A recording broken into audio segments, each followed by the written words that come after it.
Well, ladies and gentlemen, Donald Trump was on another huge podcast. It was Lex Friedman's, and you can see he says that he'll have no problem releasing the Epstein client list. I'm going to be reacting to this clip and then talking about Trump's podcast appearance. It was about an hour 10 long total in terms of the podcast. He talks about possibly going on Rogan. He was very coy about it. And then we've got other just ridiculous Biden clips and things that I want to play, but let's see what Trump has to say when it comes to this in particular. A lot of big people went to that island, but fortunately, I was not one of them. It's just very strange for a lot of people that the list of clients that went to the island has not been made public. Yeah, it's very interesting, isn't it? Probably will be, by the way. It's Probably. inevitable. So if you're able to, you'll be. Yeah, I'd certainly take a look at it. Now, Kennedy's interesting because it's so many years ago. You know, they do that for danger too, because, you know, endangers certain people, et cetera, et cetera. So Kennedy That's what they said about 9/11. is very different from the Epstein thing. But yeah, I'd be inclined to do the Epstein. I'd have no problem with it. So Trump comes out and says he'd have no problem releasing the list. People questioning, will he actually do it? He said things prior to 2016 in terms of releasing certain documents that he didn't do. He's been very upfront when it comes to releasing things surrounding the JFK assassination. Look, when it comes to this is Trump confirming he never went to the island. I know there were liberals that said, oh, him and Epstein were real good buddies. Well, no, he kicked Epstein out of his resort in Florida. That's been reported. He's talked about it. And they think it's like some one up, but Trump says, no, I'll have no issue releasing it.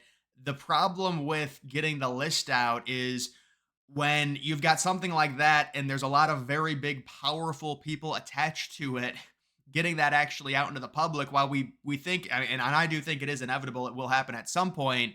We've had a lot of secrets that have been kept from us for not 5 years, not 10 years, not 20 years. I mean, we're talking about decades upon decades. I mean, that's the JFK assassination. But now with RFK Jr., you would think there'd actually be some serious push to release things like that. Although I can understand the skepticism, considering politicians can say basically whatever they want, and then when they get in to actually being president, it really doesn't matter if they do it. I mean, you could say, well, you didn't live up to what you said you were going to do, but it's a lot more complicated than just saying I'm going to release something and then actually releasing it when it comes to how that impacts how you govern, your relationships within the government, possibly trying to pass certain things within your administration. That becomes very hard to do if you release certain things and ruffle the wrong feathers. However, with Trump, it does seem like he's confirmed I had nothing to do with Epstein. I'd be fine releasing it. And there are obviously a lot of big names on that list that we would like to see if that does ever get made public. Again, it seems inevitable. I mean, it is ridiculous. It's like it's in plain sight. We know it's out there. They just won't release it because there's so many very powerful people tied to it. And they know it would be a horrible, horrible, heinous look if that was made public and they were found to be on that list, of course. And then there'd be all the speculation on top of that now with how the internet is just in general. So this was a good podcast. And it's crazy to see Trump do these things. I mean, this dude was a president. He's a multi-billionaire. He's running for president. He's the most famous dude, I would say, in the United States. And he goes on these podcasts. I mean, these are huge podcasts. It's not like he's going on small ones, but it still is.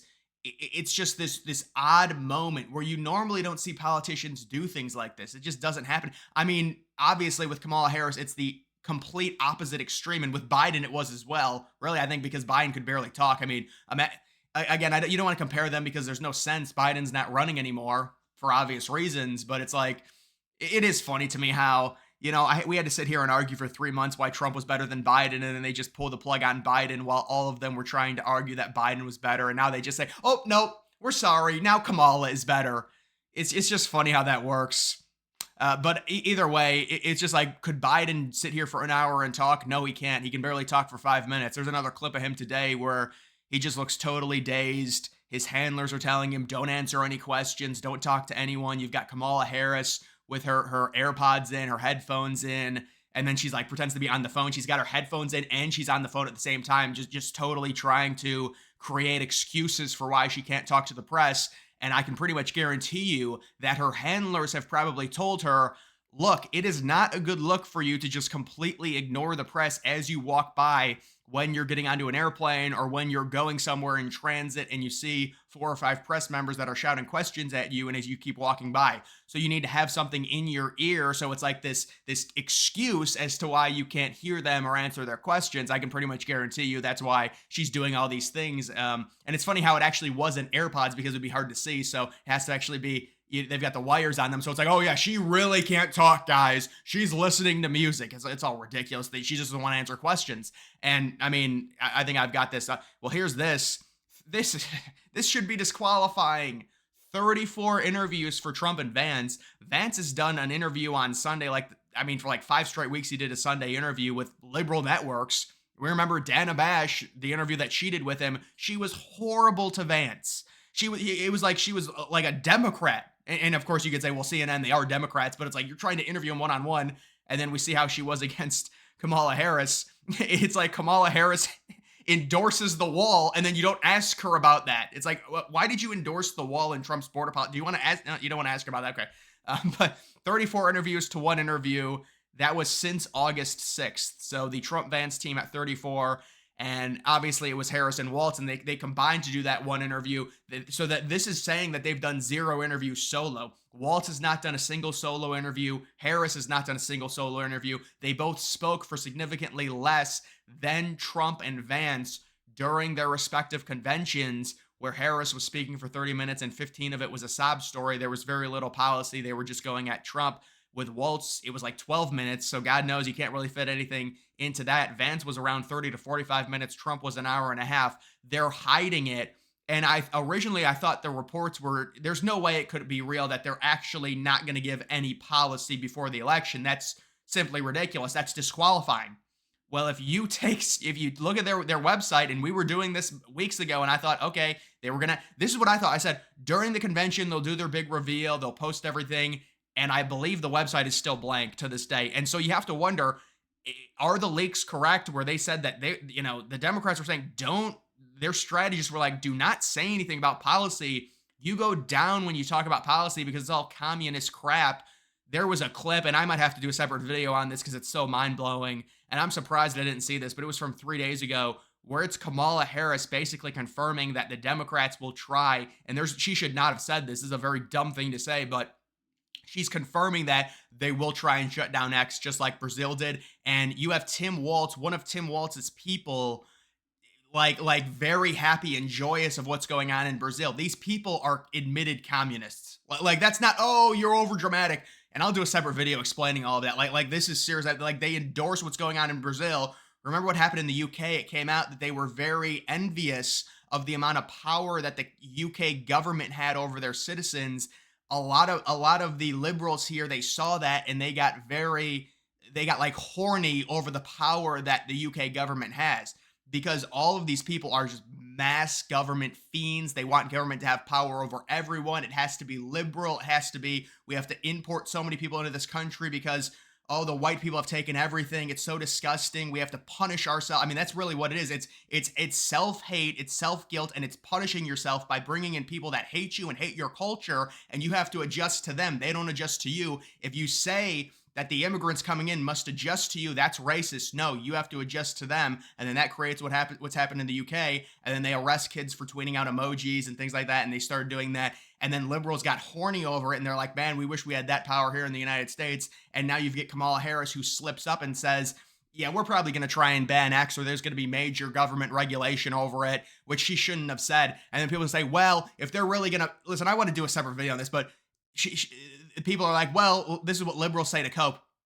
If they're really going to ban X, why wouldn't they do it right now? Because the Democrats technically have the power, although it does kind of seem like nobody's leading the government. It's like a shell because Biden is obviously not doing anything. But the reason they wouldn't do it right now is because it's an election year, and that's insanely unpopular. It's completely anti-American to ban a social media platform or try and censor a social media platform through the government. They would try and do something like that in 2025, because guess when the next election is? The general election is in 2028, so they get 3 years in between then. But they're not going to do it in 2024. In 2024, they're going to talk about how they love Trump's wall. And then in 2025, they're going to knock the wall down and let everyone come in, because they need people to vote for them. And then when they get the votes, they don't care. They of course they're not going to secure the border. That's ridiculous. They want illegals coming in give them amnesty. I mean, that's why they're not deporting anyone. And they even say that they admit in their campaign they're not going to be deporting anyone. They're going to be giving them amnesty. Nancy Pelosi said on Bill Maher, we're going to give all these people amnesty. They need to become, she said they're illegal. They need to become legal. So they need to get citizenship. And that's going to help them in terms of running up their popular vote numbers. And that helps them in, how many times do you have to hear Democrats say Trump's never won the popular vote? Gee, I wonder why. You import all these immigrants. These people they've been in America for like a year. They vote Democrat. And that's like, oh, the Democrats get all these votes. It's from people that entered the country like 3 weeks ago. I mean, it's ridiculous. You've also got this. This is more positive news out of Pennsylvania in terms of voter registration for, what was this, September 2024, change from August. You could see Republicans 21,500, Democrats around 14K. So we're still seeing the Republican increase. And you take a look at the total party registration, you'll say, well, Democrats for sure are going to win this when you look at almost 400 million registered Dems versus around 3.5 million Republicans. Well, no, they've got an advantage of 350K. They had an 800K advantage and only won by 81K votes. Now it's more than cut in half to 350. If you won by 81K votes and you had a voter registration advantage of 800K, what's going to happen when your voter registration advantage is only 350K? It's not an exact science, but this is looking very good in Pennsylvania. There's a number of things that make Pennsylvania look very good. You can see this. This is just, so there was a topic where they were talking, and I wanted to discuss like the whole Joe Rogan thing. He was talking about, Lex Fridman was like, you went at Rogan. Obviously what Trump said about Rogan was dumb. I mean, that's just what Trump says sometimes. It is what it is. You got to deal with it. When he was like triggered that Rogan basically endorsed RFK Jr. He went back on it and said, I didn't endorse him. I guess he didn't say, oh, I endorse RFK Jr., but he said he really didn't like either of the candidates, but he liked RFK Jr. So, I mean, that's basically what an endorsement is. But now it's kind of a different dynamic because RFK Jr. is on the Trump team. And you would think, well, now Rogan and Trump can possibly do this podcast together. So in this episode, Lex Fridman asks Trump about possibly doing a podcast. And I think Rogan's getting fed the wrong I think Trump is getting fed the wrong information about Rogan. Rogan really is conservative. He is. So a lot of the stuff Rogan said the past year, it's been very conservative. And Trump's like, well, he's a liberal. And I know there's a lot of conservatives that think Rogan is a liberal. And it's like, people just have to understand, like, people are not going to agree with you on every single topic 100% of the time. So yes, Rogan does have liberal thoughts for sure. But I mean, you listen to his podcast, it's mainly right wing. I'm just telling you, it is what it is at this point. I think people have to get over this whole idea that if people don't fit exactly, he's a crazy liberal. It's just not true. And I'm not saying that's what Trump is doing, but I've heard a lot of people say that. It's just not true. If you listen to what he says, he's mainly more right wing, I would say, right now at this point. Now he can disagree with that. That's fine. But there's a grift into kind of being this independent where you're on both sides. And look, I understand, some people, it's a tribal thing. If you want to think you've reached the next realm and Republicans and Democrats really don't matter and we're all somewhere in the middle, I think America's probably going to go through a time period like that. It's not right now, though. We're a very partisan country. Dude, this is crazy. ESPN doesn't let you use white lives matter. I don't know how people find this. Well, I mean, I guess I could understand it, but this is like trying to change your clan tag or on Xbox Live. They won't let you use white lives matter as a fantasy sports team name because it contains banned words, but you can use BLM, Black Lives Matter. And when you try and change your team to White Lives Matter, it says team name / abbreviation contains a banned word, but then there's success with Black Lives Matter. I thought that was funny. I mean, look at this. So this is today. This is 3 hours ago. Michael Knowles. This is all you need to know. I mean, look at this. They still do not have a platform. And again, I thought, okay, guys, let's calm down. Like a month ago, they're going to reveal it all at the DNC. They'll have their platform. Here it is, Harris Waltz. This is the upper bar of their website. Meet Kamala Harris, meet Tim Waltz. They want money, of course, take action, store, and then they want more money. So it's like, and you look at Trump, they actually have a platform, their news, their future events, and then obviously they also want money. Both campaigns do that. But the point of it is you've got the platform, but there's nothing here for the Democrats. And this is crazy considering it's September 3rd.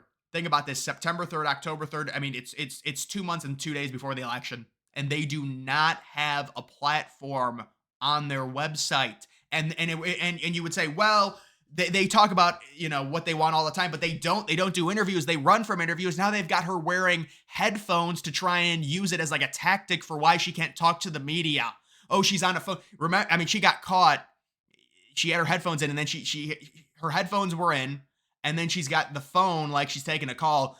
It's all totally fake. It's like she forgot her headphones were in and she was going to do the fake phone call, but her headphones were already in. So she looks just dumb with the head. You see what I'm saying? It's just all fake. Like they told her to do this because it's such a bad look for her when she gets on and off planes and when she's in transit and the media gets a hold to where they can try and ask her a question or shout something.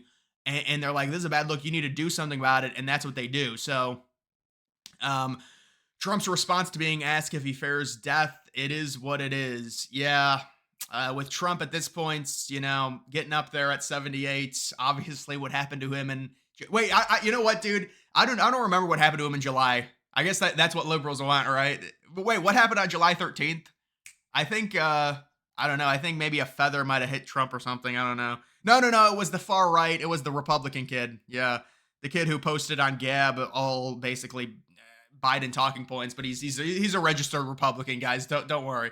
He's a registered Republican. Here's the more, I mean, dude, they keep doing this stuff. The suckers and losers, the very fine people. There was another one. God, I forget it. But I mean, they're blatantly lying. And it's like, I don't know if they're doing this just because their base eats it up, but these are not true talking points. What they're saying, these have all been proven false. So it's like, what's the point of doing this? I don't know. You've got Biden. I actually didn't even watch this clip. The lasting memory of Joe Biden, the presidency, mumbled incoherence. The lasting memory will just be him getting bullied out after having a just horrible debate where he looked like a corpse and couldn't talk. For me, that'll be it. But yeah, I mean, let's see what he has to say here. May God protect our troops. That was the laugh. Notice how Biden's been doing that too. Like he'll get asked serious I do remember. He'll get asked serious questions, then he'll just start laughing. Remember the question right when he was getting off the airplane? It was one of the best ones. God, what was that? They were like, why did you step down or something? And then he just started like laughing. It was like, because this was when nobody knew why Biden was stepping down. There was that, and he still didn't answer. Remember, he did that. He did the like thing where he addressed everyone that was pre-recorded in the White House, and he still didn't talk about why are you stepping down. All he says is, "Oh, democracy is at stake." But isn't the whole point of democracy to elect someone to run for president, and they elected you? So why would you step down? If you're obsessed with democracy, you're the one that got the 14 million votes, not Kamala Harris. So wouldn't that go against democracy? But what even is the answer? It's, we're trying to save democracy, so I'm stepping down. What does that mean? That means that you're going to lose to Trump. So just because you think you're going to lose, you're going to install someone else. That's democracy, really? So the whole thing just makes no sense. And again, he does this where this is like one of the things. Remember, he had developed the whisper. I mean, I like the whisper, don't get me wrong. But now he's doing this thing where he'll get asked serious questions and he just starts laughing because he has to try and he knows he can't answer any of it. So he like laughs about it. He did it at the airport when, I mean, he dropped out and they're like, hey, Joe, everyone wants to know, why did you drop out? I mean, it's like a legitimate question. And he just starts like, just starts laughing. So I think that's his defense mechanism. But either way, guys, that is going to do it for this video. Make sure you follow me on X. Links to that's always in the description.